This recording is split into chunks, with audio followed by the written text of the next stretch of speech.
We will call the Delaware County Transportation Improvement District meeting to order. If we could please start with the Pledge of Allegiance.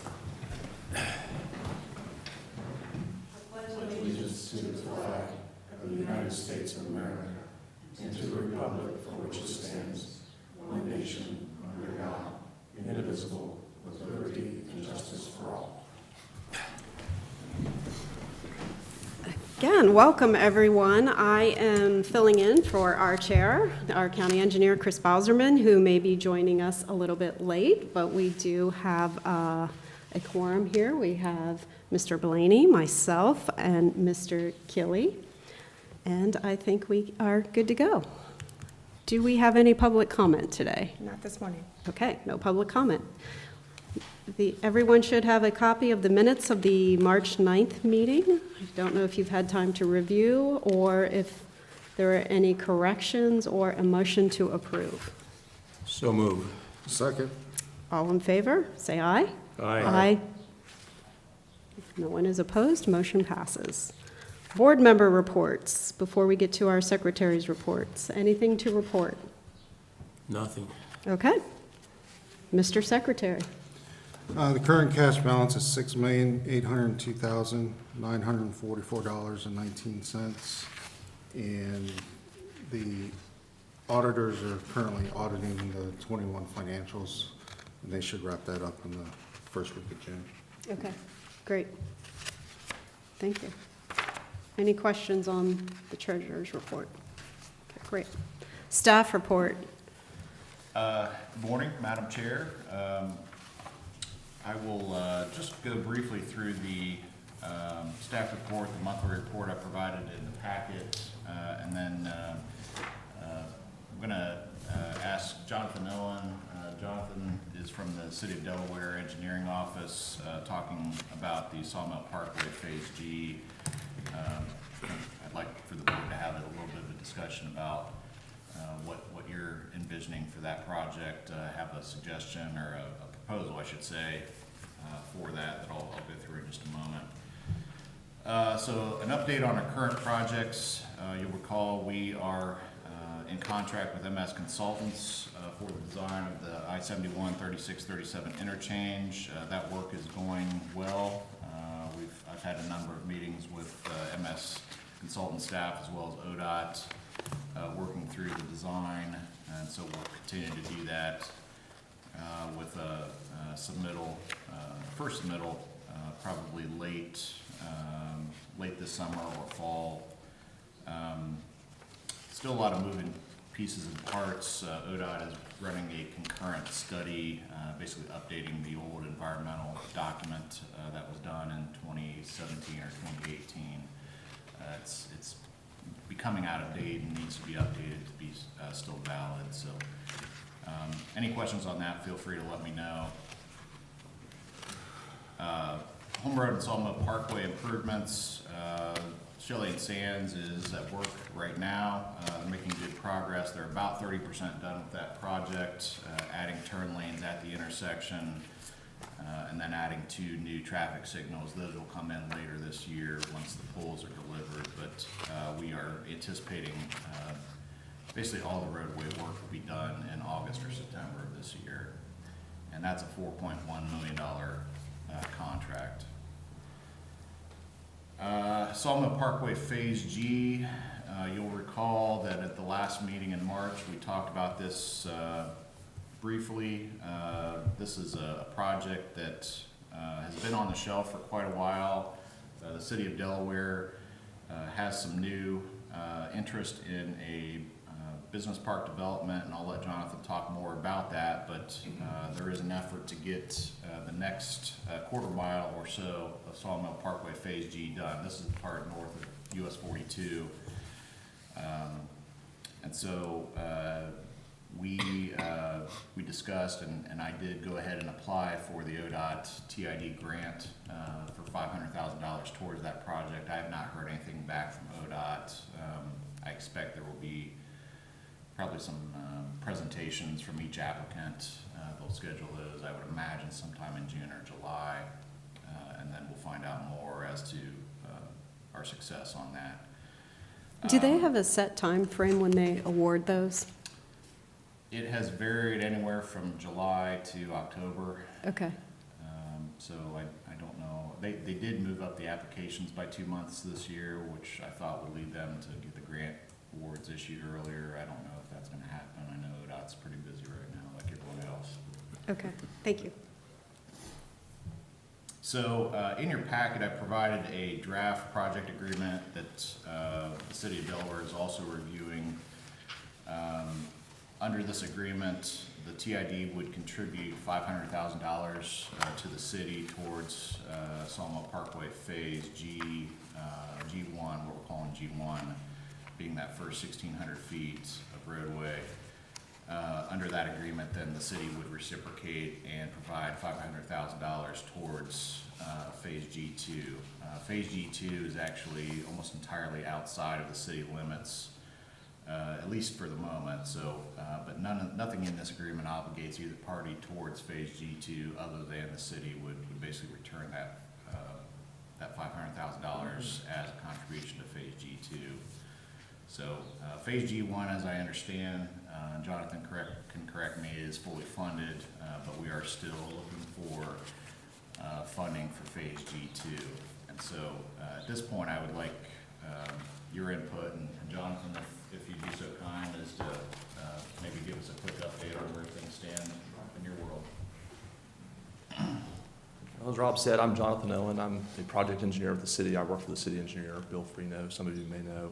Appreciate the opportunity to be here today and the consideration to cooperate on this grant funding application.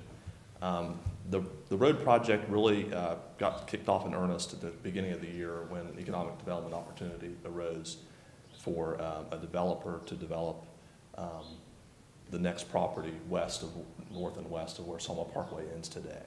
And they're going to have a building pad ready and occupied by next March with a business. So jobs from day one, basically. And so that necessitated the need for, obviously, the extension of Sawmill Parkway, water, sewer as well. And so as Rob alluded to, the city is funding that project completely. In addition to that, we're buying right-of-way and installing stormwater drainage improvements all the way to section line that would then be used for Phase G2 to get the road all the way there. So that would really facilitate that next phase and our cooperation perhaps in the future to get the rest of the road constructed. Probably our cost associated with right-of-way acquisition, building the stormwater facilities, including a retention basin, ditch work and grading and so forth, are probably going to be in the neighborhood of $2 million. That's a rough estimate. Hopefully right-of-way acquisition costs don't balloon much more than is budgeted. But we're excited about the project, obviously, because of the jobs from day one, as well as the developer getting pad-ready sites available for even more expansion of the industrial park. And so I just want to express my thanks for your consideration to the project and this state TID grant to leverage towards the next phase. The draft agreement that is in your packet that Rob alluded to, myself, the city engineer, will possibly have some minor comments that I sent over to Rob this morning, and we'll be recommending approval to our city manager, obviously pending any of our city attorney comments. I expect council will give authorization to the city manager to enter into this agreement without hopefully much difficulty. So I'm excited about the project, appreciate the opportunity to be here and your consideration, and be happy to answer any questions about what we're doing with the first phase. Is it anticipated that this will come before us for signature at our June meeting? Yes. All right. Good. I'm glad to see this moving forward because it's the last key to the puzzle up there. Right. We're excited about it too. Any other questions for me? No. Okay, thanks. Thank you. Jonathan, thank you for that. Before you take off, if you're more than welcome to stick around, but the estimate for Phase G2, do you have a number yet for Phase G2? I do not have a number from our engineer's estimate. That's the other thing we're doing is designing Phase G2. I failed to mention that. We are bringing that to final design. I'll have a better estimate this fall. Okay. With including what we're building in Phase 1, I'm so that, I know in this information that came out, it talked about total project cost of close to 15 million, but you're not seeing that then? Well, I'm talking off the top of my head, so I apologize. Yeah, because I remember reading something, I thought they were, someplace G2 was in the neighborhood of 8 to 12. You're right, when you count design, right-of-way Yeah, acquisition, yeah. the costs that we're including in phase G1, Okay. the offsite stormwater and so forth, you Yeah. get up that project cost. Okay, all right. But that offsite stormwater for phase 1, that's part of phase 2, is in phase 1 cost. Okay.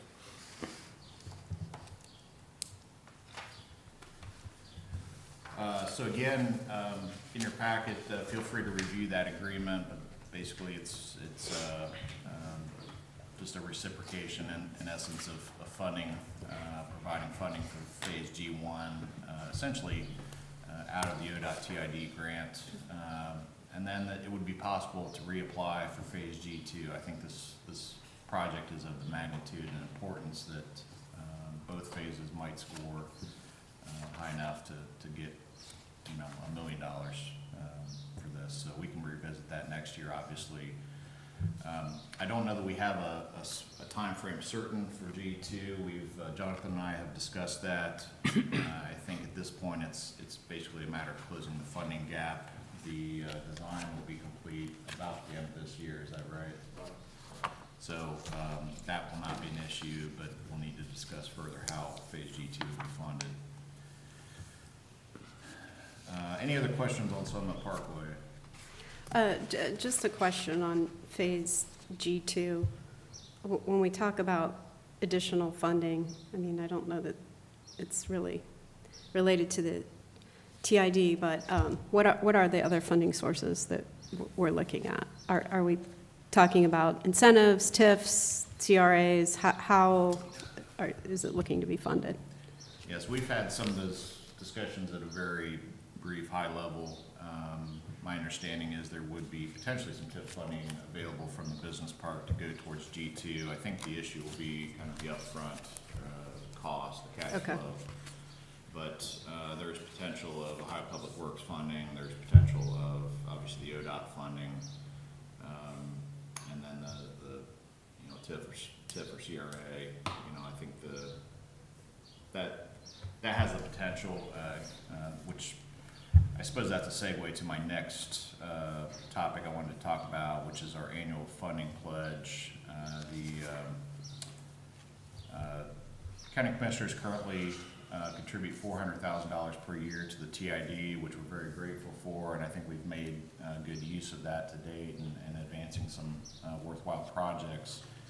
I think we will be approaching the point, if we're not there already, very, very soon, where some of our partners in the county, namely the cities, the villages, the townships, have some projects that frankly can't get off the ground because they're just there isn't enough funding. And I think as a TID, that's one of the reasons we exist, is to help partner with some of our local transportation partners to advance those.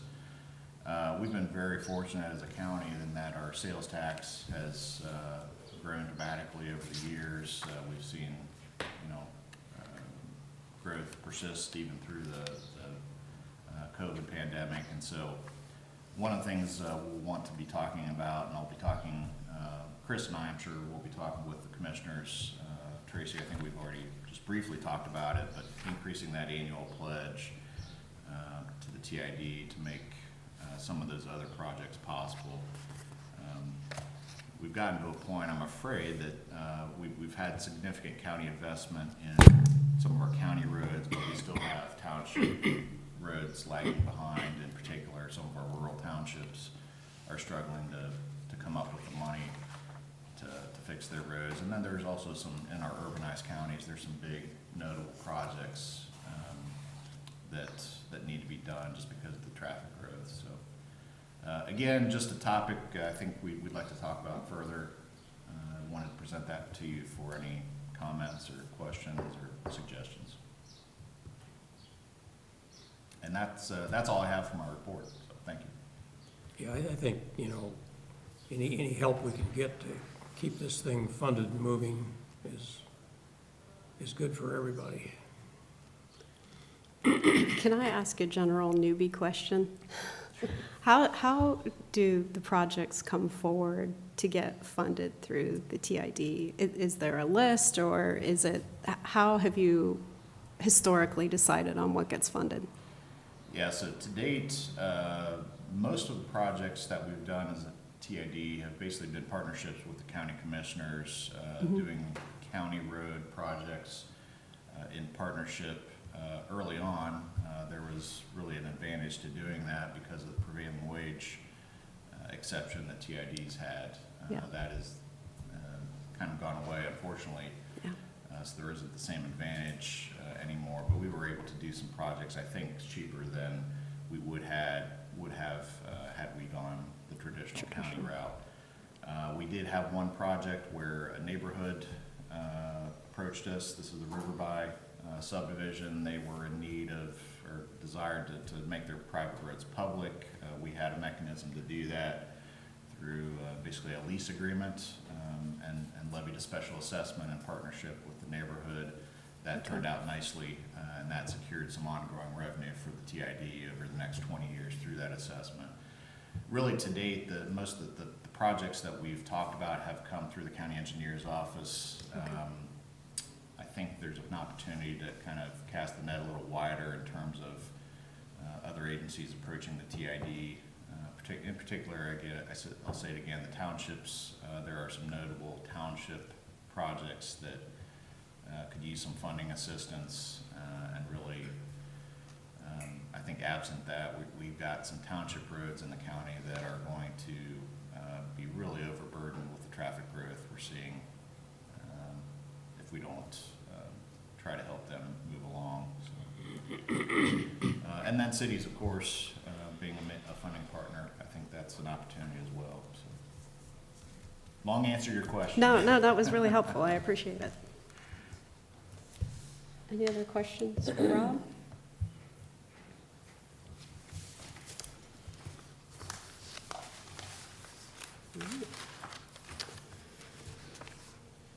All right, so we're on to, well, we discussed Sawmill Parkway Extension, Phase G. Yeah, so I have nothing further on that. Okay, So I think we can probably move on to the next item. all right. Find my spot.